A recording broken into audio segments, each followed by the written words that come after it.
GB হাসপাতাল এবং AGMC কর্তৃপক্ষ প্রতি সপ্তাহে বিভিন্ন বিভাগের পক্ষ থেকে সাংবাদিক সম্মেলনের আয়োজন করে।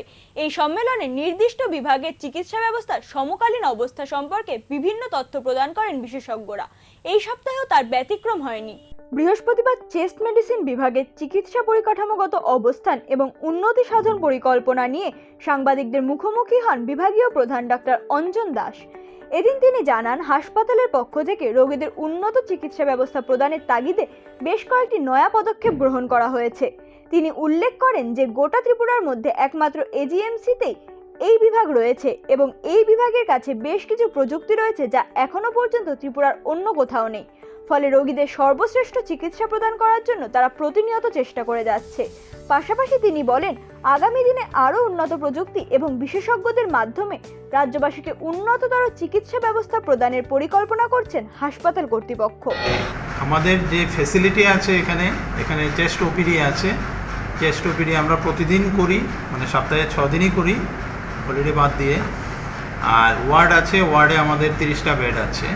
সঙ্গে আমাদের একটা আইসিইউ আছে, মেডিসিন আইসিইউর সঙ্গে রেসপিরেটরি আইসিইউ আছে।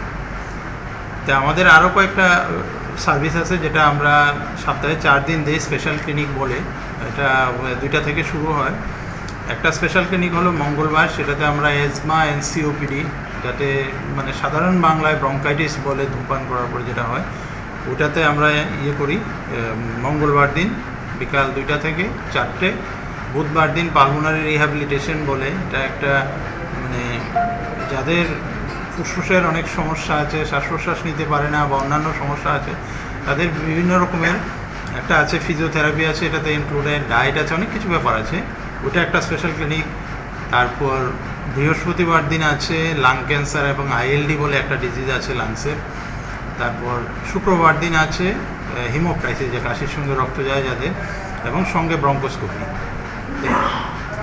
কী কী ইন্টারভেনশন আমরা করি, তার আগে যাওয়ার আগে আমি বলছি, আমাদের ডিপার্টমেন্টে পিজি শুরু হয়েছে 2020-এ। এখন পিজি আছে, 2জন করে পিজি স্টুডেন্ট আসে। তারপর কী কী ইকুইপমেন্ট বা যেগুলি আমরা ইন্টারভেনশন করি, একটা যেমন ব্রঙ্কোস্কোপ আছে, সেটা সারা ত্রিপুরার মধ্যে আমাদের এখানেই। এটা অন্যান্য এন্ডোস্কোপির মতো, অন্যান্য ডিপার্টমেন্টে মেডিসিনে যেরকম এন্ডোস্কোপি করে সেরকমই। তো এটার একটু ব্যতিক্রম হলো, ওটা আমরা শ্বাসনালী দিয়ে ঢুকিয়ে ভিতরে শ্বাসনালীর ভেতরে যা সমস্যা আছে সেগুলি দেখতে পারি। তারপর আমাদের এখানে স্পাইরোমেট্রি আছে, স্পাইরোমিটার করি। সেটা হলো যদি শ্বাস প্রশ্বাসের সমস্যা থাকে তো ওটা পরীক্ষা করে আমরা ধরতে পারি যে সমস্যা আছে কিনা। আরেকটা মেশিন আছে, এটা 2-3 বছর হয়েছে, এটা ইনস্টল করা হয়েছে, ডিএলসিউ। সেটাও কোথাও নেই, খুব কম জায়গাতেই আছে। সেটাও শ্বাস প্রশ্বাসের কিছু সমস্যা থাকলে সেগুলি আমরা করতে পারি। Bureau report, news now, Agartala.